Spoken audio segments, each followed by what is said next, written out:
starts now. Coming up, a mother killed, police say, by her boyfriend.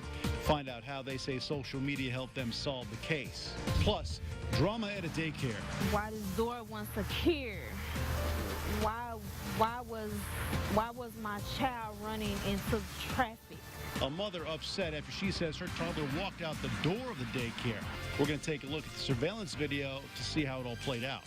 And taking a trip to the Big Easy has, well, never been easier. More on a new airline with a new direct flight to the melting pot of the South, New Orleans. Now, from the station you count on for local news that matters. This is KARK 4 News at 5. Good evening and thank you for joining us tonight at 5. I'm Bob Clausen. And I'm Ashley Ketz. A man arrested in the murder of a North Little Rock woman appears in court for the first time today. Rafael Gonzalez pleaded not guilty to the murder of a young mother. He's accused of killing 21-year-old Stephanie Hernandez at her home in North Little Rock on Sunday. Gonzalez is now being held on a $1 million bond. That's right. The twist in this case, a shooting that unraveled using the power of social media, including an exclusive photo we obtained yesterday showing Gonzalez holding a gun with Hernandez entitled Strap Chat. And KARK4's Hillary Hunt is here with more. And Hillary, you spoke with police who say the pictures alone would not have been enough proof for an arrest. That's right, Bob and Ashley. In this case, police tell me they did receive the pictures prior to the arrest, but detectives say in a homicide case, it takes more than social media posts to put someone behind bars. They were disturbing to see him hold a gun. Disturbing is the only word Ray Hernandez could think of when he gave us these pictures showing his niece, murder victim Stephanie Hernandez, with a gun pointed at the back of her head. It's a very important piece of the puzzle. The man in the picture, Hernandez's boyfriend and murder suspect Rafael Gonzalez. These three pictures all in different forms of social media. But NLRPD's Sergeant Brian Dedrick says pictures can only point them in the right direction.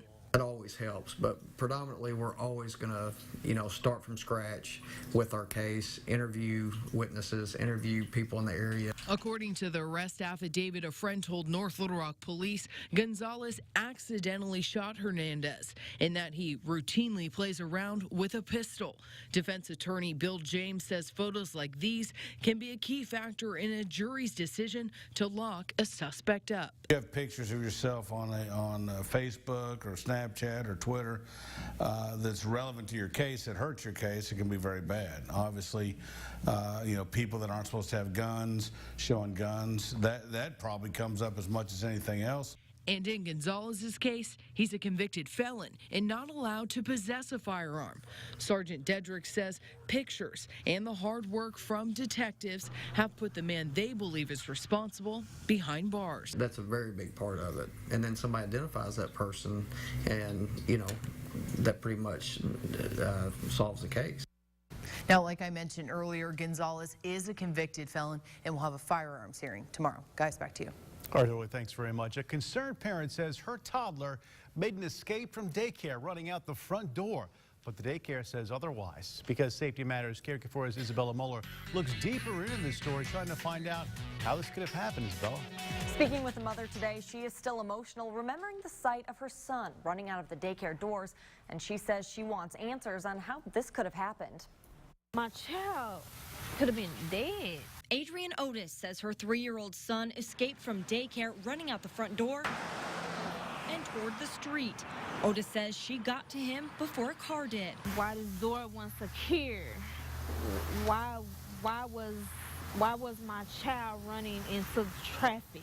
We spoke with the managers at Redeemed for Christ in Little Rock. They didn't want to speak on camera, but did show us the surveillance video. You can see Otis here leaving the daycare. Then moments later, 3-year-old Christopher unlocking and pushing open the door. The reason the daycare says the 3-year-old got out is because he saw his mom outside. The daycare managers say they take responsibility for the escape, but also insist they followed all protocols. We're told they are in the process of changing where the locks are and raising the push handle. He loves to go. For her son's safety and others, Otis hopes for change. Secure the locks. I mean, because anything can happen at any time, any given moment. The door lock appears to be low enough for a toddler or child to get a hold of, so the daycare is in the works of raising that and the push bar to open the door. Back to you guys. Isabella, thanks. A Northwest Arkansas woman pleads guilty to stealing more than $9,000 from a family that wanted to adopt her child. According to the Benton County Prosecutor's Office, Molita Elkar signed adoption agreements with 2 sets of parents and received thousands of dollars to support her pregnancy. One couple ended up adopting the child, the other didn't. Elkar was arrested in 2014 and pled guilty to defrauding a prospective adoptive parent. She must now spend 30 days in jail and pay restitution. A woman sitting behind bars after Cabot police find a man shot near Locust and Vine Streets. Authorities later arresting Michelle Brimmer, who faces first-degree battery charges. Police say the victim was rushed to the hospital after the shooting, but they have not released his name. No word on his condition. And now to a story you'll see only on KARK. An embattled elected official in Little Rock now facing questions after a traffic stop earlier this month. KARK4's Drew Petramel joining us now live with more on this story. Hey, Drew, what do we know? Hey, Bob, Ashley, recordings from police dispatch radios and video from the dash camera of a patrol car paint a picture of what happened during an encounter between Little Rock City Director Ken Richardson and officers. Mail caller claims there's a blue 4-door car that stopped out in the middle of the street. It starts with a call to police September 2nd, just after 8 p.m.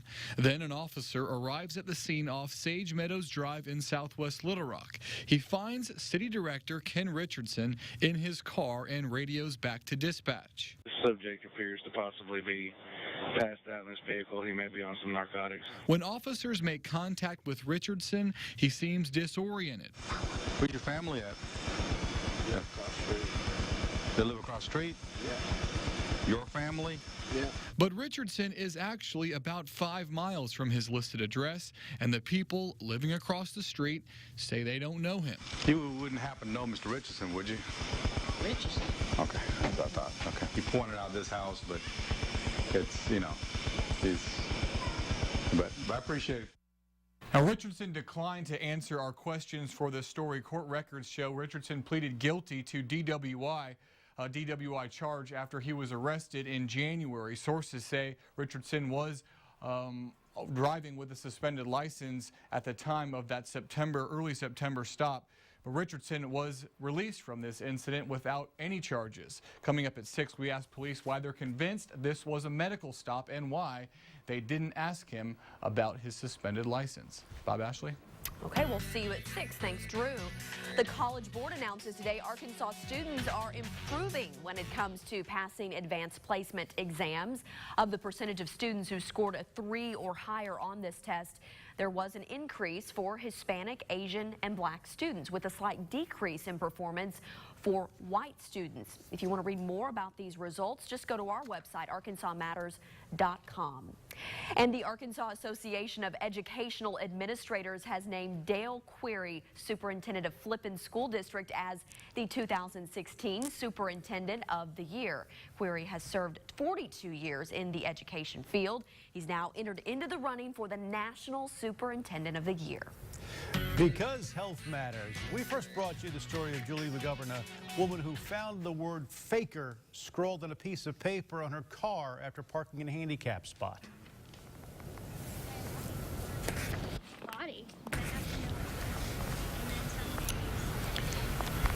Julie suffers from a disability that's not easily seen, and now she's going to be featured on the program The Doctors. That'll happen tomorrow.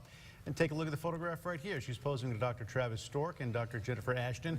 Again, her episode airs tomorrow at 2 p.m. Of course, you can see that right here on KARK4. A Central Arkansas family is keeping the memory of their child alive through art. They teach kids how to express themselves, how to be confident in themselves. More on the Thea Foundation and how it's helping others to achieve their dreams. And another day with temperatures well above average across Arkansas today. Here in Little Rock, 87 and 70, the high and low temperature. More importantly, officially at Little Rock National Airport, not a drop of rain, even though some showers have been around. And with 0.12 of an inch for the month, as of this moment, it is the driest September of all time in Little Rock. We'll look at radar and see if there's any hope of precipitation for where you live in just a couple minutes. Now from the station you count on for local news that matters. This is KARK 4 News News at 5 in high definition with Bob Clausen, Ashley Katz, and Chief Meteorologist Keith Monahan.